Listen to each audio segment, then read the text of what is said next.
All right, greetings, gamers of YouTube. It's Blue Pharaoh here with another video. Just my thoughts on what's going on in the gaming world currently. And there's a lot going on. You got the release of the PlayStation 5, Xbox Series S, and X just about a month away, a little over a month. So last week, Sony had their presser, their big reveal party, if you will. And I mean, they showed a lot of good things, and they're showing new games. But most importantly, they finally showed the price.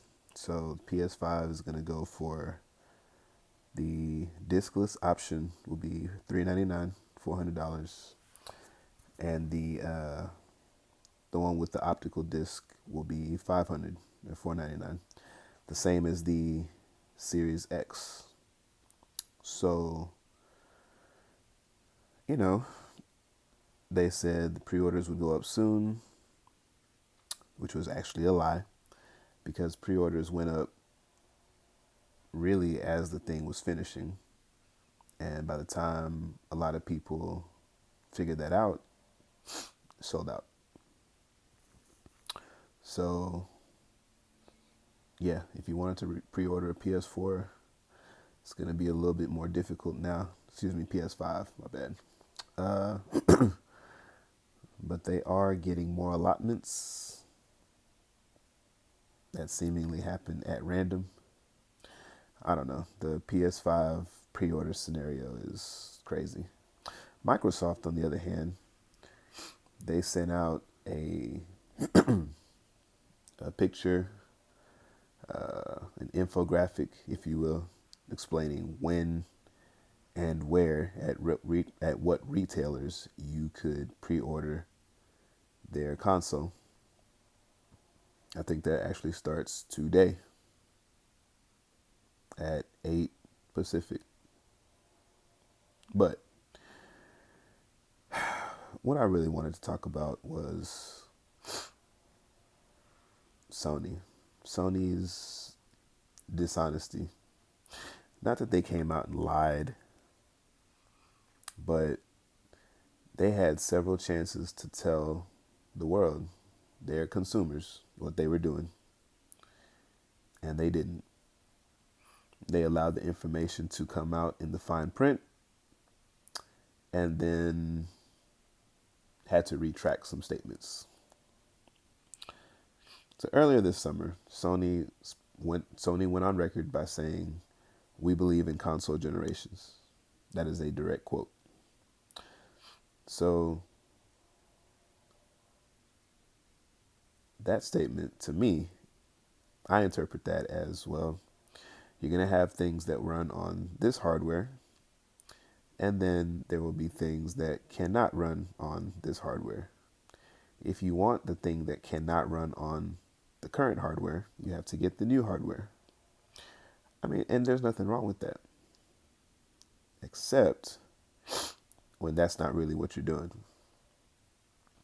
Sony says they believe in console generations, but I believe they believe in making money, as they should, and there's nothing wrong with that. My problem lies in the fact that they did not inform their consumers what they were doing.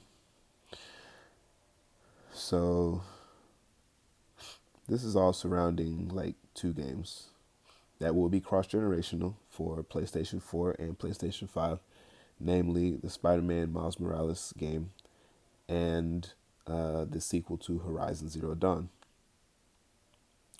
The install base of the PS5 is not going to be anywhere close to that of the PS4 anytime soon.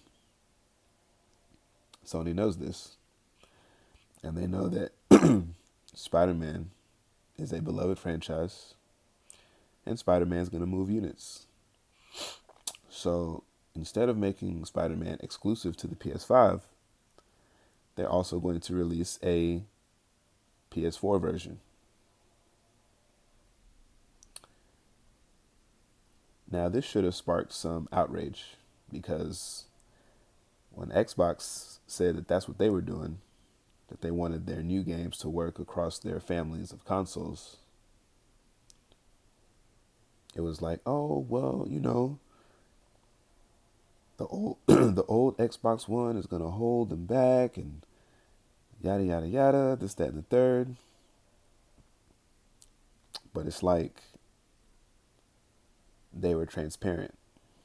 They were upfront about what excuse me. About what they were doing.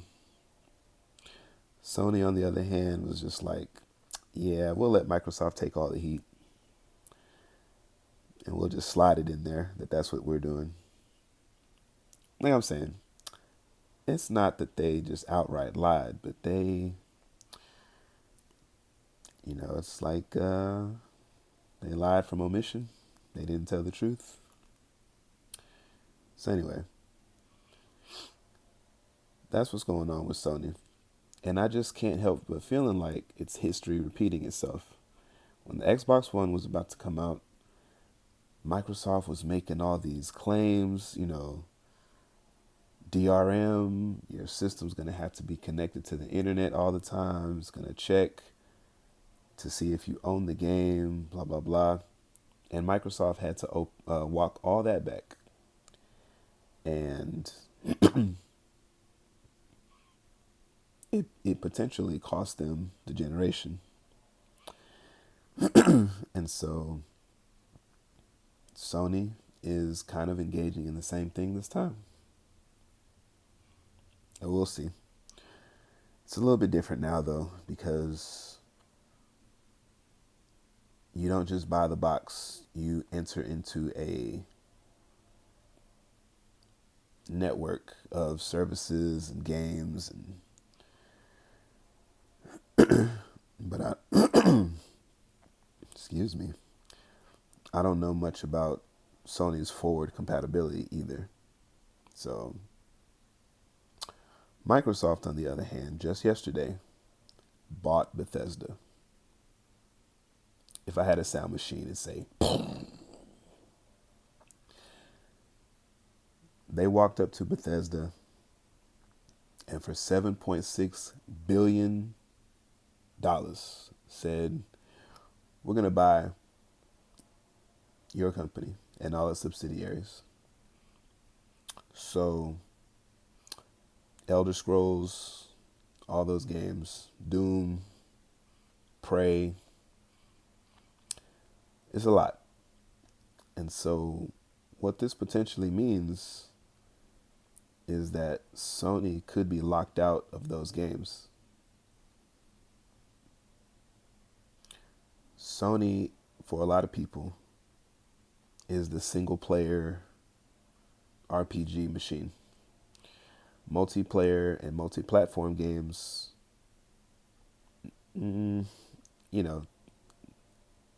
often the Xbox version is better. Often, not all the time. So that's a huge get for Microsoft. Also, being that those would be first party now, I would expect that they go to Game Pass, which bolsters the value of Game Pass. And I want to talk about the value of Game Pass for a second. I see online, folks say that Game Pass isn't worth whatever it is. First of all, what something is worth whatever someone is willing to pay for it. They could easily charge $50 a month for Game Pass. And if you wanted it, guess what? You'd pay it. Simple. But I can say personally that there are lots of games that I may not have played that I did play because of Game Pass. And being that I have young ones at home, it's great for them to, just peruse the list. And if something looks remotely interesting, they download it, they play it. If they like it, they continue to play it. If not, delete it. No harm, no foul. I remember when I was a little boy, my dad took me and my youngest sister to the video game store. He was like, son, you always pick the video games. I'm gonna let your my daughter pick one. So I'm trying to coach my sister, like, cause new games come around like Christmas when you're young. You know what game she picked? The Little Mermaid on the NES. I beat the game in like an hour and a half. I was like, we could have rented this game. Like y'all spent $50. Y'all used a new game purchase on The Little Mermaid. What? So, but that scenario would never happen today because you just download it, you play it, and that's it. So, I definitely say Game Pass is worth it. Um, Now, if you're a seasoned vet, you've been playing games for a long time, and you buy what you want when it comes out, then maybe that's not for you. But when you get one of these games, it's like 200-300 hours. A lot of stuff could come out between the time you buy the game, the time you finish it. It's just a way to clean up. And I know that all the big games don't come to Game Pass, at least immediately. But those indie titles that come out and they're on Game Pass day one, yeah, I've played a lot of indie games that I would not have played otherwise because of Game Pass. So